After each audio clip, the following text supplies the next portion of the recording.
मामला काफी अरसे तक एक मैजिस्ट्रेट मिस्टर एक्स के सामने था।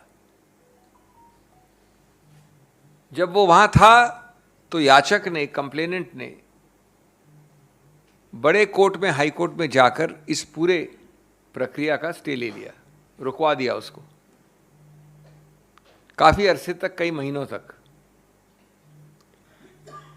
जब उस व्यक्ति का स्थानांतरण हुआ या वो उस ओहदे से हट गए तो ये याचिका जो ऊपरी अदालत में डाली गई थी उसको विड्रॉ कर लिया गया और ये वापस नीचे आ गई एक भिन्न मैजिस्ट्रेट के सामने, जहां अभी आपको निर्णय अब आया है। विनम्रता से कहना चाहता हूं कि कांग्रेस पार्टी की, राहुल गांधी की नीति हमेशा बड़ी स्पष्ट रही है। खुले रूप से आप जितना भी कोशिश कर लो, डराने की, धमकाने की, आवाज़ को रोकने की, झूठे केसेस फाइल करने की, उससे आवाज़ दबने वाली नहीं है। सामाजिक, आर्थिक, राजनीतिक जो जलते हुए मुद्दे हैं इस देश के, उनके विषय में श्री राहुल गांधी बोलते रहेंगे, आवाज़ उठाते रहेंगे। मैं जानता हूं कि ये निर्णय आया है एक 2009 की बेरोज़गारी, कीमतों की बढ़ोतरी के दौरान कहे हुए कुछ शब्दों की स्पीच दौरान। आज 2019 कोलार में, 2019 कोलार में। अब इस निर्णय के बारे में मैं आपको 3-4 चीज़ें बताना चाहता हूं। मैं कहने से पहले ये आपको बता दूं कि ये करीब 170 पन्ने का है, गुजराती में है। मैं गलती नहीं करना चाहता, स्पष्टता और एक्यूरेसी के विषय में पूरी तरह से हमारे पास अभी अनुवाद भी नहीं है, लेकिन मोटा मोटा बता रहा हूँ मैं आपको, और अगर इसमें कुछ संशोधन होगा तो आपको कल परसों और बात करेंगे।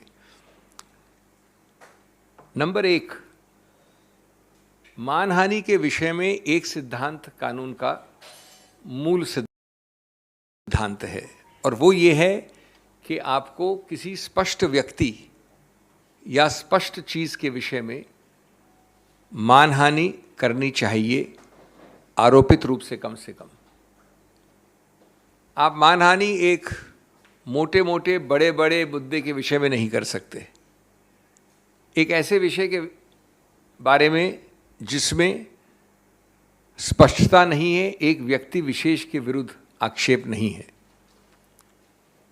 और अगर वो आरोप वेग हैं, ज़्यादा ब्रॉड हैं, बहुत बड़े एक हिस्से को, जनसंख्या को लेते हैं अपने आरोपों में, तो उसको मानहानि नहीं कह सकते। नंबर 2, उससे भी ज़्यादा महत्वपूर्ण, जिस वाक्य के विषय में चुनौती दी गई है कानून द्वारा, उस वाक्य में के विषय में किसी भी उन व्यक्तियों ने कोई भी कंप्लेंट फाइल नहीं की है जिनके संबंध में वो वाक्य कहा गया है। जो भी नाम लिए गए हैं, जो भी चीज़ें कही गई हैं, उनमें से कोई व्यक्ति ने कोई कंप्लेंट फाइल नहीं की। ये भी मानहानि के कानून का एक बहुत अभिन्न अंग है कि जिसकी मानहानि हुई है उसको ही कंप्लेंट फाइल करनी होती है, और उसको बताना होता है कि किस प्रकार अमुक व्यक्ति के कहने से इस व्यक्ति की मानहानि हुई। ये कंप्लेंट उनमें से किसी व्यक्ति द्वारा नहीं है। नंबर 3, जब फौजदारी मुकदमा करते हैं, जो कि किया गया इस केस में, तो एक गलत नीति, द्वेष की भावना सिद्ध करना अति आवश्यक है। कोलार की अगर आप पूरी स्पीच देखेंगे तो वो जनहित के बारे में है, राजनीति के बारे में है, कीमतों की बढ़ोतरी के बारे में है, बेरोजगारी के बारे में है। उसके दौरान अगर ये वाक्य, जिसको आज आपत्तिजनक माना गया है, जिसको भी चुनौती दी जाएगी ऊपरी अदालतों में, तो भी ये नहीं कह सकता कोई भी कि द्वेष की भावना से, बदमिजाजी से, जानबूझकर, जिसको मैलाफिडे इंटेंट कहते हैं, मैलिस कहते हैं कानून में, ये एक अनिवार्य अंग है इस आरोप का, और जब तक ये साबित नहीं होता पूरे संदर्भ से, तब तक आप नहीं कह सकते कि ये ऑफेंस बना है। ये पूरी तरह से इस केस में साबित नहीं हो सकता है, क्योंकि वाक्या, संदर्भ एकदम अलग था। चौथा, और ये चीज़ें अभी जैसा मैंने कहा इसके डिटेल्स चेक करने हैं, लेकिन जो अभी उनको अभी तक तथ्य मिले हैं उसके अनुसार ये मामला काफ़ी अरसे तक एक मैजिस्ट्रेट मिस्टर एक्स के सामने था। जब वो वहाँ था तो याचक ने, कंप्लेनेंट ने बड़े कोर्ट में, हाई कोर्ट में जाकर इस पूरे प्रक्रिया का स्टे ले लिया, रुकवा दिया उसको काफ़ी अरसे तक, कई महीनों तक।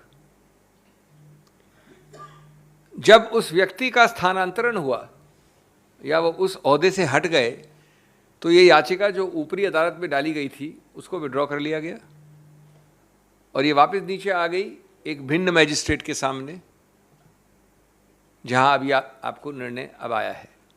तो इसकी तारीखें, इस प्रक्रिया को भी हम गौर से देखेंगे कि एक ठीक प्रकार से ये न्यायिक प्रक्रिया हुई है कि नहीं। लेकिन प्राथमिक दृष्टि से ये चौथा मुद्दा भी अत्यंत महत्वपूर्ण है। पांचवा, एक प्रावधान है कानून में, उसको 202 कहते हैं। 202 विशेष रूप से बनाया गया उनके लिए कि अगर वारदात हुई कोलार में और आपने जाके त्रिवेंद्रम में कंप्लेंट फाइल कर दी, वारदात हुई कोलार में और आपने जाके श्रीनगर में कंप्लेंट फाइल कर दी,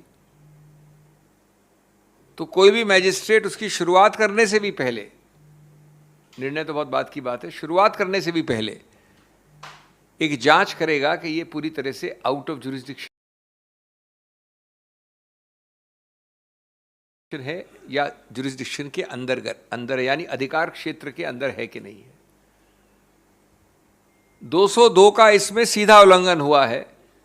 सूरत के मैजिस्ट्रेट ने जिस आसानी से इस मामले में आगे बढ़ोतरी की है और फिर निर्णय दिया है कोलार वाले वक्तव्य के विषय में, वो अत्यंत आपत्तिजनक है कानूनी रूप से और क्वेश्चनेबल है, जो कि और हम इसका विश्लेषण करेंगे।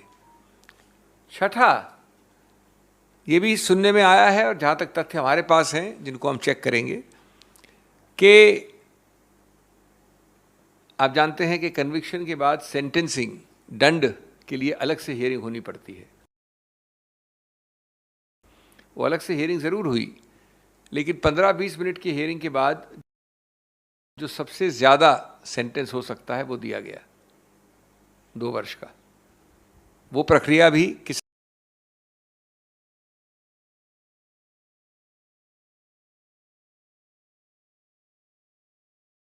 हद तक सही है, गलत है, उसको भी देखा जाएगा।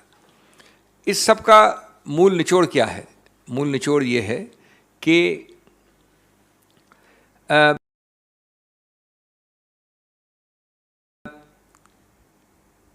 जानबूझकर गलत केसेस को थोपकर आवाज़ को रोकना, बंद करना, डराना, धमकाना, ये प्रक्रिया ये सरकार भिन्न भिन्न रूप से कर रही है।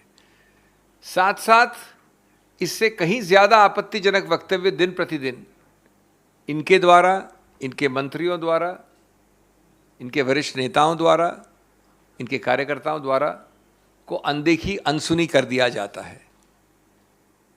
लेकिन इस भय से अगर वो सोचते हैं कि किसी रूप से जनहित के मुद्दों को उठाने में कांग्रेस हिचकेगी या राहुल गांधी हिचकेंगे, तो ये गलत धारणा है।